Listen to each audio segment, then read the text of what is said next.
মুসলমানদের মহিলাদের মধ্যে সর্বপ্রথম যে কালিমা পড়ে মুসলমান হয়েছেন ওনার নাম আমাদের খাদিজাতুল কুবরা রাদিয়াল্লাহু তাআলা। এই যে ওনার যে অবদান ইসলামের জন্য, আপনি আমি যদি কিয়ামত পর্যন্ত চেষ্টা করি এই অবদান পূরণ করতে পারবো? ওনার এক দিনের যে ইসলামের জন্য সময় দিয়েছে, পরিশ্রম করেছে, এটা পারবো? আমাদের খাদিজাতুল কুবরা রাদিয়াল্লাহু তাআলা করে আল্লাহ রাসূল সাল্লাল্লাহু আলাইহি সাল্লাম মেষ শাবক ছিলেন, ছাগল চড়াইতেন, একজন রাখাল ছিলেন। পৃথিবীর মধ্যে এমন কোন নবী নাই যে নবী ছাগল চড়ান নাই। আমার নবী ছাগল চড়িয়েছেন, এর জন্য রাখালদেরকে গালি দিবেন না, এটা নবীর সুন্নাত, বলেন না সুবহানাল্লাহ। তো আমাদের খাদিজাতুল কুবরা রাদিয়াল্লাহু তাআলা চিন্তা করলেন, রাসূলুল্লাহর মুজিজা দেখে সিদ্ধান্ত নিলেন আমি মুহাম্মদকে বিবাহ করব, বলেন না সুবহানাল্লাহ। বিবাহের প্রস্তাব পাঠানো হলো, ছেলে পরিবারের কাছে তো প্রস্তাব পাঠা দিব, প্রস্তাব পাঠানো হলো, তারাও রাজি হয়ে গেল। বিয়ের দিন তারিখ কমপ্লিট হয়ে গেল, আগামী শুক্রবার বিয়ে।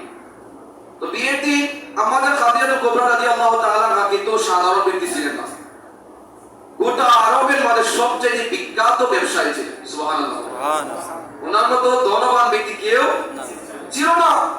তো আমাদের খাদিজাতুল কুবরা রাদিয়াল্লাহু তাআলা সিদ্ধান্ত নিলেন মুহাম্মদকে বিবাহ করবেন। বিবাহের দিন ব্যবসায়ী মানুষ, তো ওনার আশেপাশে যারা ছিলেন তারা তো ব্যবসায়ী, ঠিক কি না? চাকরিজীবী বন্ধু চাকরিজীবী হয়, হুজুরদের বন্ধু হুজুরি হবে, তো ব্যবসায়ী বন্ধু তো ব্যবসায়ী হবে।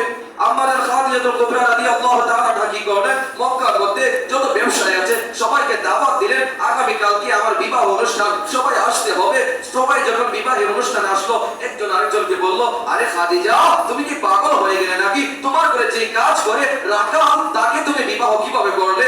আরবের মধ্যে কত সুন্দর মানুষ আছে, টাকা নাই, টাকার অভাব নাই, পয়সার অভাব নাই, তুমি তাদেরকে বিবাহ করতে পারতে। তুমি এমন একজনকে ব্যক্তিকে বিবাহ করছো, তার ঘর নাই, তার ভাই নাই, তার গাড়ি নাই, তার টাকা নাই, কোনো কিছু নাই, তাকে কিনো বিবাহ করছো? আমাদের খাদিজাতুল কুবরা রাদিয়াল্লাহু তাআলা সমস্ত সবাইকে ডাক দিলেন আর বললেন, এ মক্কাবাসী দেখো, একজন মানুষ একটা ছেলেকে বিবাহ করে চারটা গুণের কারণে। 1 নাম্বার তার সৌন্দর্য, 3 নম্বরে তার চরিত্র, 4 নাম্বার তার সম্পদ, 4 নম্বরে তার বংশ দেখে। তোমরা বলো আমার মুহাম্মদের চাইতে চরিত্রবান আর মক্কার মধ্যে কে হতে পারে? বলো না সুবহানাল্লাহ।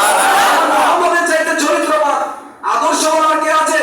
তারা বলে, হ্যাঁ তুমি সত্য বলেছো, মক্কার মধ্যে মদিনার মধ্যে মুহাম্মদের চাইতে আদর্শবান আর কেউ নেই, বলে না সুবহানাল্লাহ। 1 নাম্বার মুহাম্মদ সবার পরে শুধু পাস করে গোল্ডেন প্লাস পেয়েছে।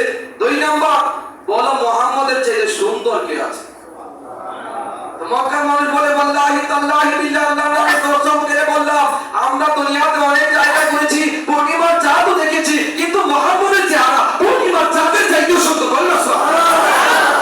1 নম্বরে আমার নবীর আদর্শ সবার চাইতে উপরে, আমার নবীর সৌন্দর্য সবার চাইতে। হয়তো সেদিন আল্লাহ খাদিজাকে বলেছিলেন, খাদিজা আমার নবীকে সুন্দর বলিস না, আর সুন্দর কিভাবে বলবি? আমি আল্লাহ তো মুহাম্মদের চাইতে সুন্দর বানাই নাই, কিভাবে উপমা দিবি তুই? আমার নবীর মধ্যে কোন সুন্দর আছে? স্রষ্টা সৃষ্টির সবার উপরে আমার নবী।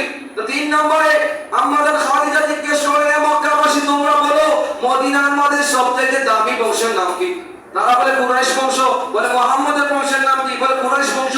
আমার নবী বংশের দিক দিয়ে সবার উপরে, সৌন্দর্যের দিক থেকে আমার নবী সবার উপরে, আমার নবী চেহারার দিক দিয়ে সবার উপরে, আমার নবী আখলাকের চাইতে সবার উপরে।